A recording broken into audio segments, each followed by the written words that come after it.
Okay, we're on Makkot, Perek Aleph, Mishnah Bet, second Mishnah in the first chapter of Masechet Makkot.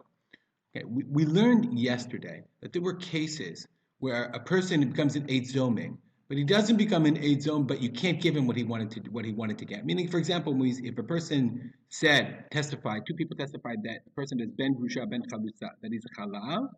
We said you can't make them Ben Grusha Ben, you can't make them Halalim, Ela Lokeh Arba'im.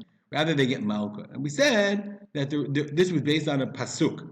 And now, in order to understand, it's worthwhile now, since last year this mission was really long, to just look at the psukim. This is Dvarim Parakaf Hey. The pasuk says, "Kira ribin anashim." If there's a dispute between people, v'nikshu ala mishpat ushpatum, and they come to justice, v'hitzdiku et haratzadik, v'yushiu et harasha. Very interesting language. They justify the righteous, they make the righteous the tzaddik, v'yushiu et harasha, and they condemn the wicked.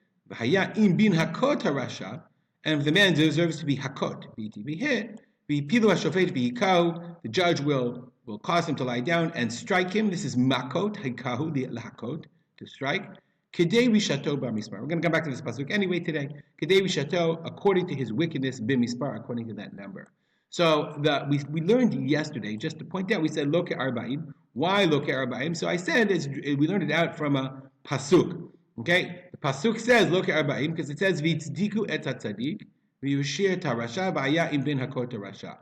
Okay, so you should justify the righteous, condemn the wicked, and v'haya im bin hakot tarasha. So the Gemara says mishum diyushiu tarasha v'haya im bin hakot tarasha. What's the connection between this idea of v'hirshiu tarasha, to condemn the wicked, and then this v'haya im bin hakot tarasha?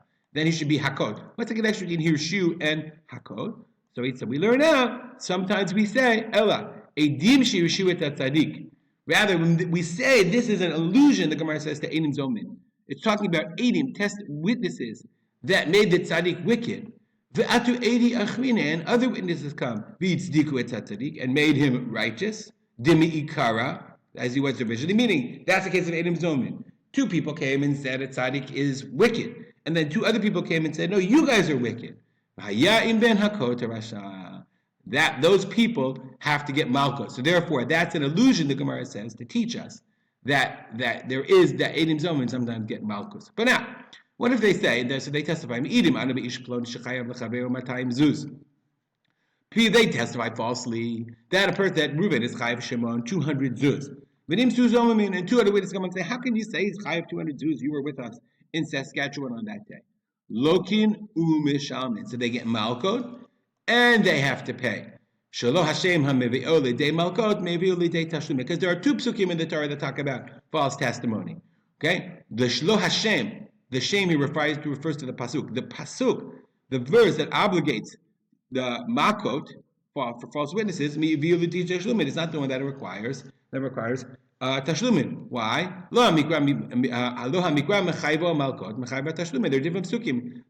It is not the verse that requires the Eidim to have lashes, are the ones that require him to pay. Malkot milo ta'aneh. Why do you get malkot? Because you violated the pasuk in the Torah. Lo ta'aneh b'reach ha'yichakar. It's in the 10 Commandments. You might have heard of them. Lo ta'aneh b'reach. Do not bear false witnesses. You bear false witnesses. That is the lo ta saying. You should get malkot. But Eidim Zomemim, and what about Eidim Zomemim? Tashlumin, money, Iva asitem lo kasher zamam. That's the opinion, Divrei Rabbi Meir. The opinion of Rabbi Meir is you have two psukim, you did one thing, yes, but you both testified falsely, and you're a special kind of false witness called Eidim Zomemim. You get both.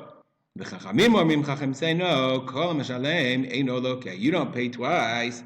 Okay, why? If you pay, and that's the idin of Eidim Zomemim, eino lokeh. You don't get Makkot. Why? Because we go back to the pasuk. Dichtiv kedei rishato. Let's go back to the pasuk we saw in Dvarim. We said v'hikar lefanav hipilo hashofet v'hikar lefanav. The judge shall cause him to lie down and beat him. Kedei rishato b'mispar, according to the measure of his wickedness b'mispar, according to the number. So we'll go back to the Mishnah. We'll go back to the Bartanura. Kedei rishato. It says kedei rishato. We saw it in the pasuk. You can only condemn him, obligate him for one wickedness. You can't obligate him for two witnesses. Yes, he did testify falsely, and he's Eidim Zomemim, but you can't punish him twice. You only punish once per act. Okay? Midika amre Rabbana mishalem ve'eno lokeh. Okay, the rabbi said he has to pay, and not you get Makkot. You pay and not get Makkot. Okay, Shema Mina. We learn from this. The chol hecha the ikatarti. Anywhere there's both Malkut and Tashlumim, if there's lashes or payment, we say mishalem ve'eno lokeh. You always pay. V'chein halacha, and that is the halacha. We'll stop here. Dedicated learning to memory of my father, Arav Simcha Ben Yitzchak Kalman. Have a good day.